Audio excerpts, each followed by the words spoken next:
This is how I think. This is how I think. This is how I feel. This is how I feel. And this is how I do. This is how I do. That is our mantra at Farmers of Thought. Collect, correct thinking. Think well. Just simple like that. Think well. Populate your mind with good content. Fill up your brains with good ideas. Don't waste your time. I hate this one. I hate. I don't like. Hey, wait, you're going to die. You deal with them when you're dead. When you're still alive, think positive. Populate your mind with good ideas. Feel good about other people. Feel good about the business environment, the political environment, cultural challenges. See something good in people, in yourself, in your environment. That's the space of your mind. Secondly, develop a good emotional attachment to things. Love good things. There's nothing wrong. Love good things. Many people who are sick, they start getting sick here. They nest wrong emotions. And before they notice it, scientists, they can tell you, you begin excreting all sorts of wrong hormones that cause other problems. Come on, your problem is here. It's not over there on a graph. It's how you feel. Feel well about you. Speak nicely to yourself. Positive self-talk. You can find one of the books that I wrote entitled, So You Want to Be the Master. Before you can master other people, master yourself. So, head space, think well. Heart space, feel well. Head space, do well. Do well. Don't just think about it and feel about it. Do about it. And I think when I come to this conference, I'm excited to notice this is not just an organization where people have been thinking. It's not an organization where they've just been emotional. But finally, we are here on the last phase of this organization where we are going to start doing something about Africa-China business relationships. Ladies and gentlemen, allow me to become a lecturer for some few moments, a job which I am trained and qualified for. And I want us to go through it very briefly and intensely. You will find the rest of the information in the book entitled African Questions, African Solutions, which I wrote. Is available on Amazon and all other media platforms. But I want us to look at the DNA. How do you build an empire? How do you build an empire? We are here because other people have built these huge infrastructures that we're looking at. We are coming out of the British oppression and the neo-colonialistic environments where other people have built their empires on us, with us. And we have become slaves in our own homesteads. But there's a science to colonizing people. There's a science to oppressing people. There's a science in building a system which survives years after you are gone. Cecil John Rhodes is dead. David Livingstone is dead. Verwoerd is dead. But the systems that they put in place are still working. How will Africa think of building an empire if we are not thinking of building systems? I'll give you the 7 pillars of those systems. System number 1, how are we going to govern ourselves? Governance is number 1. On governance, we're looking at putting systems of power, regulations, military, security. How do we want to rule ourselves? I'm so glad to say this from China.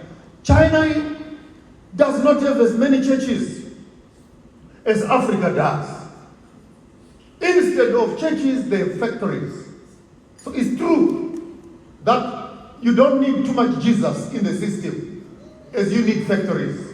You can't be stupid as an African to come here to fundraise to build a church back home. There's something wrong in your head. You cannot buy a factory and then call members to come and pray for employment when you are in a factory that you have just purchased. You need to understand that spirituality can be practiced best when people have eaten and they are full. When you start off with churches, hoping that you are going to end up with employment, you will all become prayer warriors. It does not work like that. So number one is building and establishing governance systems. And when you are doing that, please benchmark the top 10 most successful countries in the world. Find out what is their recipe and where is Jesus in their picture. Japan, North Korea, China, Europe, and find out Sweden. Find out in terms of their priorities and find out the poorest nations in the world. What are their priorities? Prayers, fasting, conferences, breakthrough conferences. You know what I'm talking about, good people. Don't try to look religious here. Breakthrough, they always pray.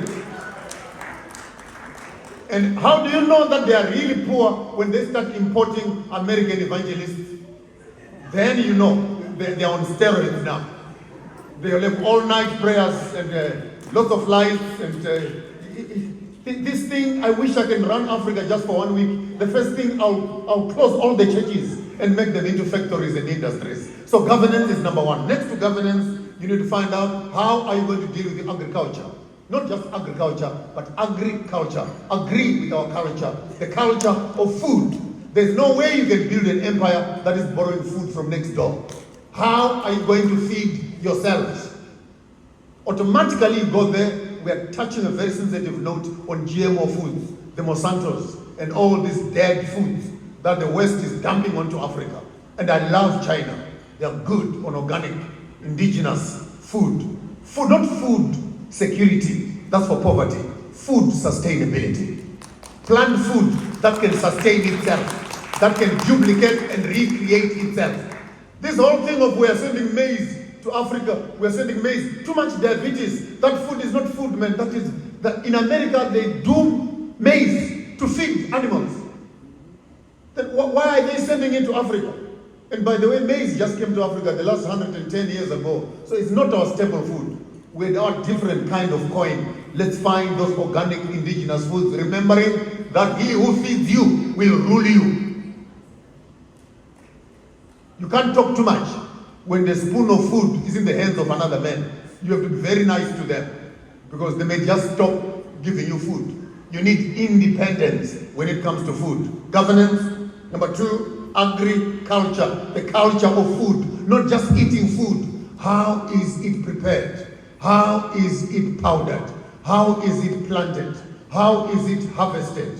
Why are women putting seeds underneath their tongues before they put them in the ground? What is the DNA of food and etc.? That whole culture has been lost in commercial farming. And I think one of the worst things Africa has done is to commercialize farming and remove women from farming. Because it is women who actually had the DNA of food. Because it is from their hands that families would eat. Number three, education. Don't learn too much about other people. Learn more about yourself. That's how empires are built. Julius Caesar, you see him. Charlemagne, you see him. Genghis Khan, you see him. Anyone who has walked this path and have been able to educate people about themselves, they write their names on the annals of history. You cannot be said you are an empire who is memorizing William Shakespeare, Charles Dickens. No longer it is. Thou sayest, my Lord, will you go hunt? You don't build an empire on borrowed language. Start learning, not about them. Start learning more about yourselves. Education. You can't memorize how many capital cities are in the world, and then that's an examination. And when you have remembered the capital city of Angola, Luanda, the capital city of Kinshasa, Addis Ababa, then you say, oh, you're educated. Like, really? Memorizing capital cities and names of presidents of countries, then you're educated. Come on, you can do better than that. Like a country like Zimbabwe, for example, you have 482 minerals that are underneath your ground, which your students don't know. You're only talking about the first 62. And you go to school, the very stones we're using for throwing on animals, they are rare earth minerals, and we still don't know. And all of us have been to school, even hiding in China here, when your grandmother's field is sitting on top of a uranium mine that you don't know.